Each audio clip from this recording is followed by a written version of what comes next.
من الرياضية FM 104. بسم الله الرحمن الرحيم. الإخوة والرياضيون الأعزاء في كل مكان، مرحبا بكم عبر مشوار جديد في صحافة السودان السياسية والرياضية الصادرة هذا الصباح بالعاصمة السودانية الخرطوم ليوم الجمعة الموافق 27 من سبتمبر للعام 13 و2000. ونستهل المشوار الصباحي بصحيفة جون الرياضية.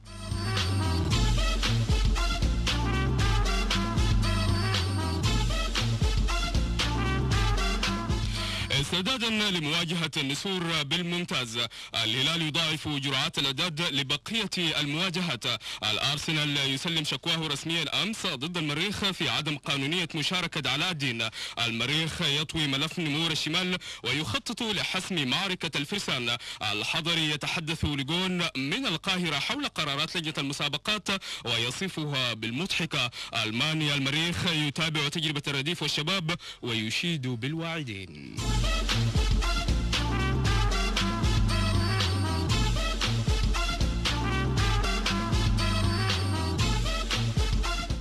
وفي ثانية وثالثة جون الرياضية تدريبات خاصة لحراس الهلال. في الدوري التأهيلي بالأمس سكرتا يكسب مريخ كوسي، والرابطة سندار تهزم الجبل كريمة، والأفيال والنضال حبايب. هلال الساحل يستقبل سلطان الفاشر ويسعى لتحقيق الفوز الأول.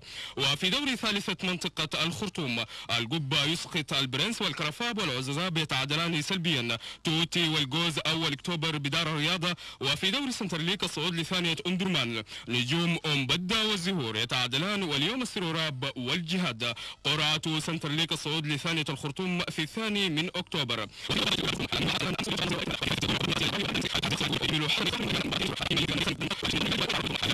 ويعمل بجدية لاستعادة كأس السودان. أشاد باجتماع أقطاب الهلال واستنكر استهداف الاتحاد. نائب رئيس رابطة الهلال الكيان يطالب لجنة التحكيم بإيقاف الدعم عن المريخ.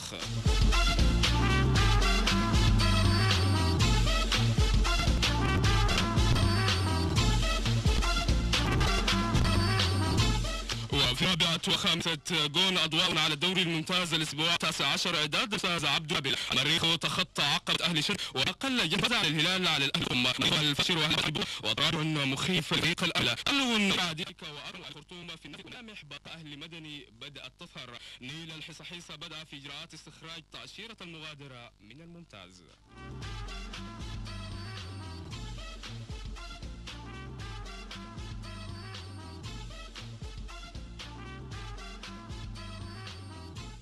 وفي سابعة جون الأجواء في القلعة بعد الديربي. إعداد الزميل هيثم محمد علي.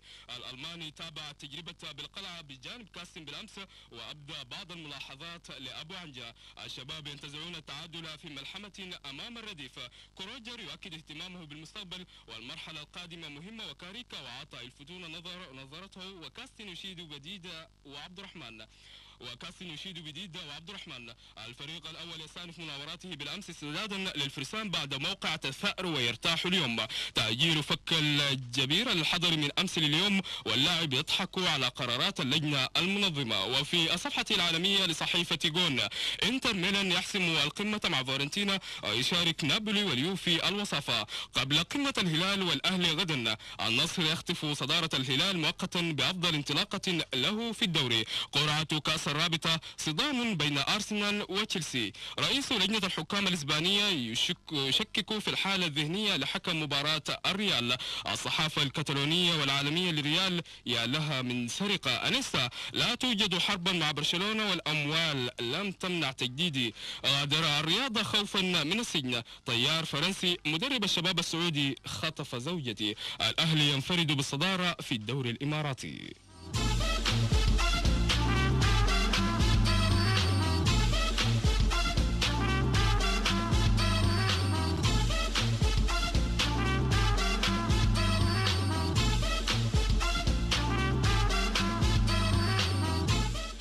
وفي الصفحة الأخيرة لصحيفة جون، الأهلي شندي يشكو المريخ، الهلال يستأنف تدريباته تأهبا للنسور مساء أمس.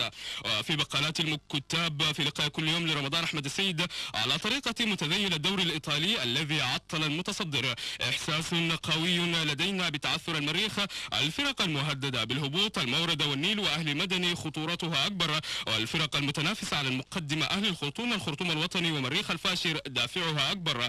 الهلال يفقد كلمة السر في مواجهة النسور، الحكام القوميون يسرحون ويمرحون في غياب الدوليين، ومفاجأة سكرتير الاتحاد العام يستقر بالقاهرة. ماذا ستقول فقرة الإمبراطور حول هدف الأرسنال الملغي بدون سند؟ شكوى أهل شندي تعتمد على تقدير حالة الطرد ولا تعليق. صحيفة جون إلى صحيفة الصدى الرياضية، المريخ يسخر من شكوى النمور، وسيدا يغيب عن ميران الفرقة الحمراء، سكرتير الأحمر يناشد الإعلام والجمهور، والحضر يهاجم الصحافة الزرقاء، والهلال يحتج على عقوبات الاتحاد.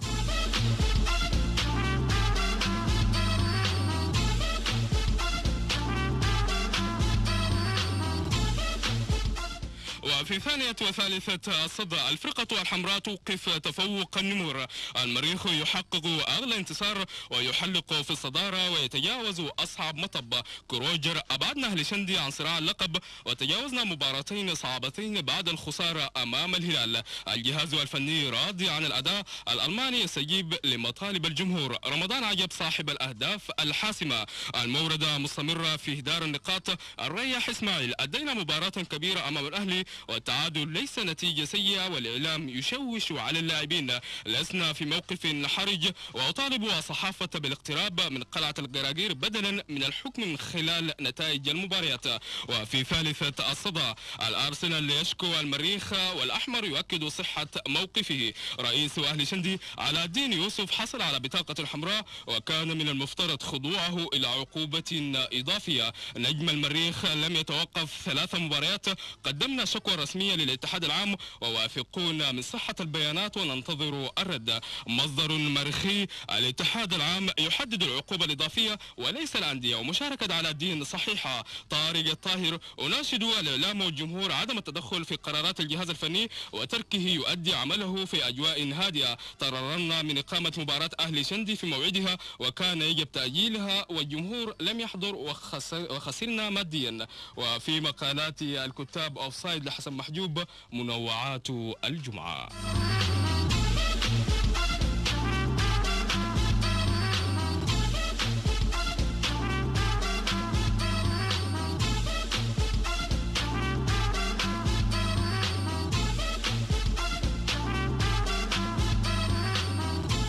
وفي رابعة وخامسة صحيفة الصدى، النمور تكسب الاحترام وتفقد النقاط، أهل شندي يتألق أمام الفرقة الحمراء ويهاجم التحكيم ويحمله مسؤولية الخسارة أمام المتصدر، نائب الرئيس مللنا الحديث عن الحكام وننتقد أدائهم في كل مرة ولا حياة لمن تنادي، وأنصار المريخ يعترفوا بصحة هدفنا، فارس عبد الله الحكم أثر على المباراة وكنا نستحق الخروج بنتيجة أفضل ولن نتوقف عند محطة الهزيمة، نادر شندي التحكيم حرمنا الحصول على العلامة الكاملة وراضونا عن الأداء، والنمور أثبتت تفوقها في المواجهات المهمة، لا نريد منحنا حقوق الآخرين، لا نقبل ظلمنا، واللجنة عليها تعيين حكام لا يهابون المباريات الكبيرة. شباب ناصر يلتقي بيت المال في دوري الأولى العاصمي اليوم، العباسية يقابل الرابطة، والمقرن يواجه النيل في دوري الثانية، حمود بشير يعود إلى قائمة النمور في الجولة المقبلة.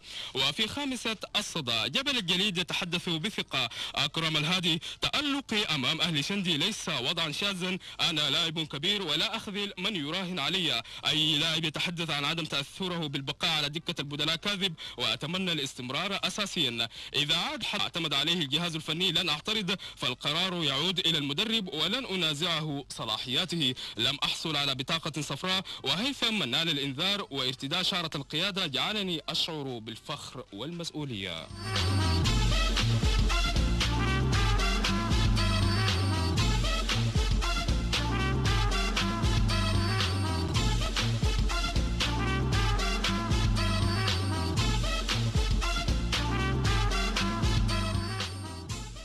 وفي الصفحة السادسة والسابعة لصحيفة الصدى الرياضية ملف الجولة 19 النتائج المخيبة مستمرة مع الدكتور. المنطقة الفنية النقر يتراجع أمام سطوة الجنرال، والألماني يقود المريخ إلى أهم انتصار. صلاح محمد آدم يتفوق على تاج محجوب، يستمر في مطاردة كروجر. السليمي يعود إلى مربع الهزائم ويفشل أمام محسن سيد، وبرهان يواصل التألق ويطيح هيثم سلمان. حداثة يقبل تقاسم النقاط مع الوزير، وطارق أحمد آدم يحافظ على سجله خاليا من الهزائم في القسم الثاني. مؤسس ينال أغلى انتصار وينعش حظوظ النسور، وعوض الجعلي يخفق في المرة الثانية خارج الديار. جمال عبد الله يجلس على كرسي كهربائي، والمصري أحمد السيد يحصل على نقطة من خارج القواعد. وفي ذات صحيفة أضواء على الجولة 19 لدوري السودان الممتاز، المريخ يتجاوز النمور بصعوبة والهلال من خلفه بالمرصاد.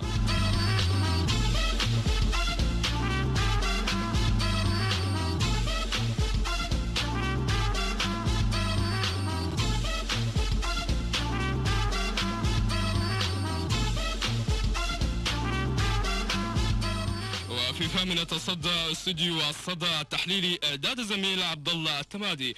هشام ريشة بصمة كروجر بدأت تظهر على أداء المريخ، واستمرار ثنائية أولوفيه ورمضان. الخرطوم لم يوفق في أول مهمة خارج العاصمة، والنيل يحتاج إلى معجزة وقلق نجم الجولة. الألمان يستحق لقب نجم المدربين، وعاد الهيبة إلى الأحمر وتفوق على فرقة قوية ومميزة. المريخ والأهلي أفضل المباريات، فارس أكد تميزه، وأديس إضافة مهمة لفرقة النمور. أهلي شندي لم يستفيد من تعثر الكوماندوز، ونتيجة أهلي عطبر عجلت برحيل هيثم سلمان. كروجر يعمل بهدوء ويؤسس لطفرة كبيرة. أهلي عطبر حقق انتصارا مهما للغاية وعودة قوية لأكرم الهادي. وفي تاسعة الصدى الهلال يتأهب للنسور ويستعيد الشغل. ردود وأفعال واسعة لقرارات الاتحاد العام بمعاقبة الأزرق.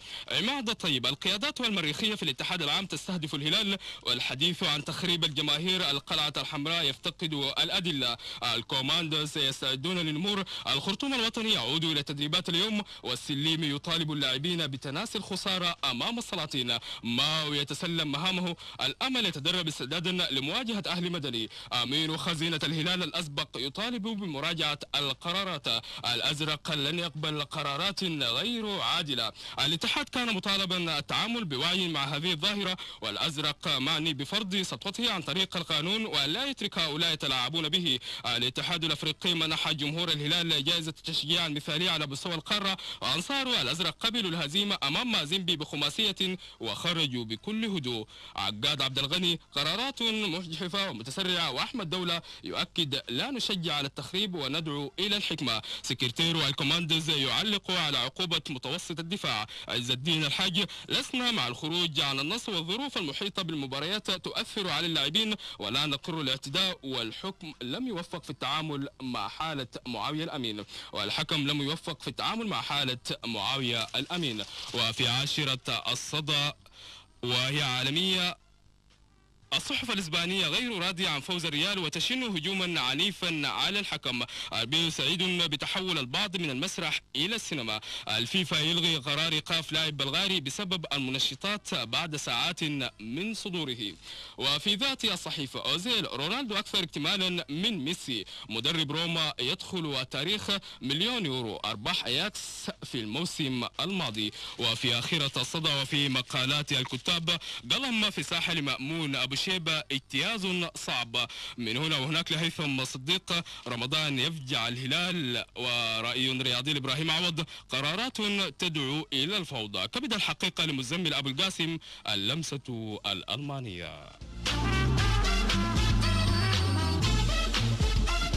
صحيفة الصدى مباشرة إلى صحيفة عالم النجوم. الهلال ينسحب من الممتاز. المجلس يستجيب لمطالب الجماهير ويصدر القرار الخطير، وعدد من الأندية في الطريق. الأسياد يعودون لدور الخرطوم. اجتماع مشترك لمجلس الهلال مع المجلس الاستشاري، والرابطة المركزية تؤيد القرار، وتصريحات نارية لملاح ودكتور حسن.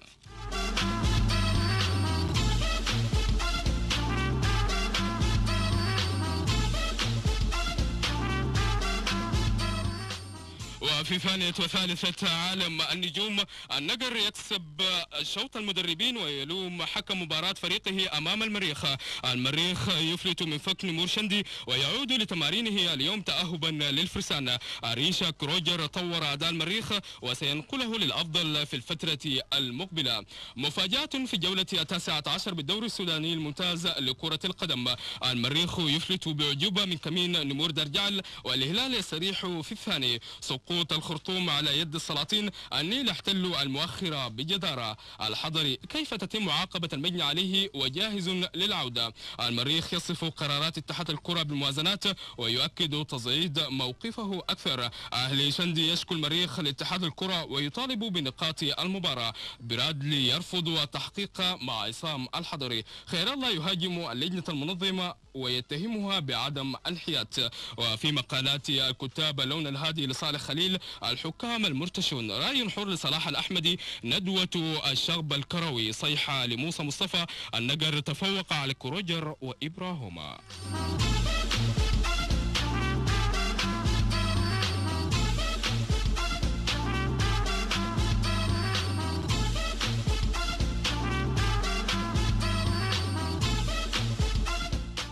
وفي رابعة وخامسة عالم النجوم، الأزرق يواصل الزحف نحو الصدارة. المعلم يتطور باستمرار وكاريكا يطارد تراوري. ارتفاع ملحوظ في أداء خط الوسط الأزرق ودفاع الهلال يؤمن المروى بقوة. عاد للتدريبات مساء أمس بملعبه. الهلال يفتح ملف النسور وعودة بكري وسيدي به. تخطي الأهلي الخرطوم دافع جديد للحفاظ على اللقب، والميز يتعلق في لقاء الفرسان وينال رضا الأنصار. وفي مقالات الكتاب، مداد أزرق لمحمد إدريس، الكبار في منزل كبير الهلال.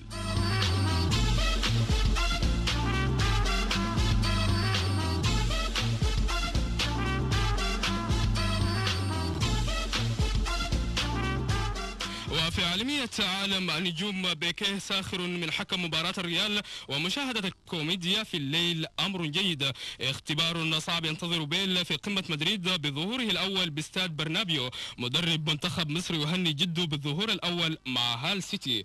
وفي عالم النجوم، في ملاعب الخرطوم، إعداد الزميل سامر مختار. بيت المال الجريح ينازل شباب ناصر المتطلع الليلة. المقرن يهدد النيل بالخرطوم، والعباسية تتحدى الرابطة بالدار. السروراب يقابل الجهاد في سنترليك ثانية درمان اليوم.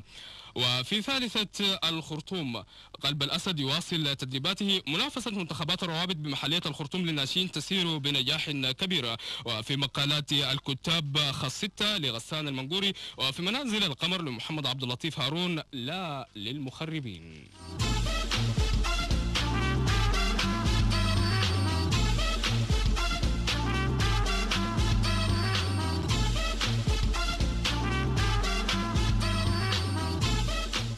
في الصفحة الأخيرة لصحيفة عالم النجوم، في مقالات الكتاب، الموج الأزرق لمعتصم محمود، اتحاد المريخ والظلم السخيف. مشاوير لحسن عبد الرحيم، إنها ثورة حتى النصر. مخ الحكاوي لعمراء بمحمد عبد الماجد، استهداف على عينك يا تاجر. ومن صحيفة الزعيم مباشرة إلى صحيفة الأسياد، الهلال يفجرها داوية وينسحب من الممتاز رسميا. كبار الهلال يطالبون باجتماع عاجل مع المجلس خلال 48 ساعة لاتخاذ موقف موحد ضد الاتحاد. أهلي شندي والفهود والنسور يتهمون الاتحاد بالانحياز الفاضح للمريخ لمنحه البطولة ويهددون بالتصعيد. عضو بالاتحاد العام، الأسياد وشداد وراء عقوبات اللجنة المنظمة ضد الهلال.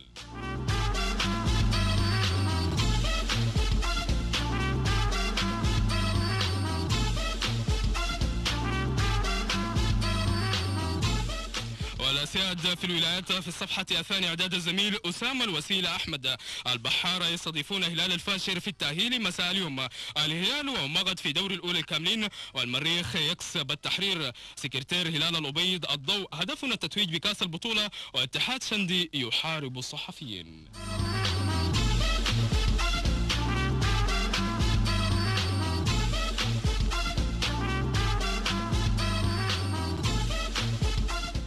وفي وفي ثالثة الأسياد شعب الهلال يرفض الاستهداف، قادة الاتحاد الأحمر يتسببون في انسحاب الهلال من بطولة الدوري رسميا.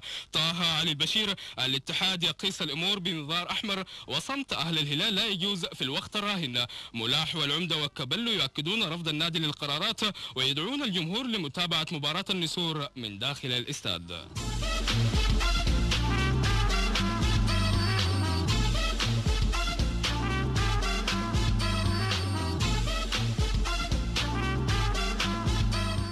وفي صفحتها الرابعة والخامسة لصحيفة الأسياد تقدم رصدا كاملا لجولة 19 من دوري السوداني الممتاز. 5 انتصارات، تعادلين، 14 هدف، حالتي طرد وركلة جزاء وحيدة. الهلال واصل المطاردة، وسلاطين يعرقلون الأولاد، والنمور تخسر من المريخ. الإكسبريس يتهز الفهود، وتعادل الأسود والرومان، وسيد الأتيام والقراقير حبايب.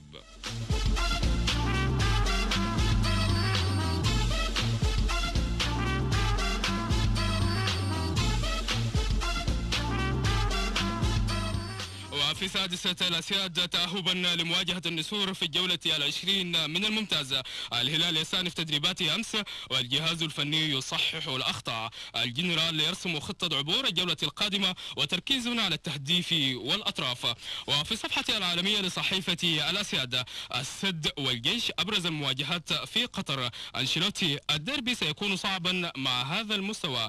الصحف الإسبانية غير راضية عن فوز الريال، وتشن هجوما عنيفا على الحكم.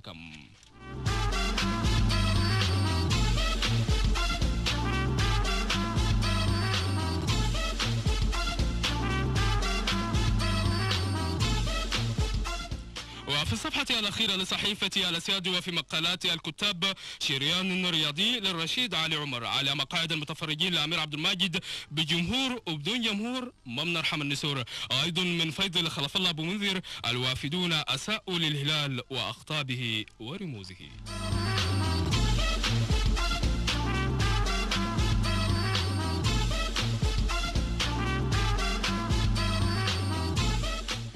ونختتم الجولة الرياضية بصحيفة سوكر العالمية. لجنة الانضباط السعودية ترفض احتجاج اتحاد جدة ضد أحداث الكلاسيكو. الترجي يهزم البنزرتي في ختام المرحلة الأولى من الدوري التونسي. السد والجيش أبرز المواجهات في قطر. برشلونة يبيع لاعب وسطه لليونايتد وبشرط. رونالدو يشغل قمة الهدافين. تشافي أكثر لاعب شارك في الليغا مع برشلونة. وميسي يقول: لن أتحدى غوارديولا. قرعة كأس الرابطة، الإندر يهزم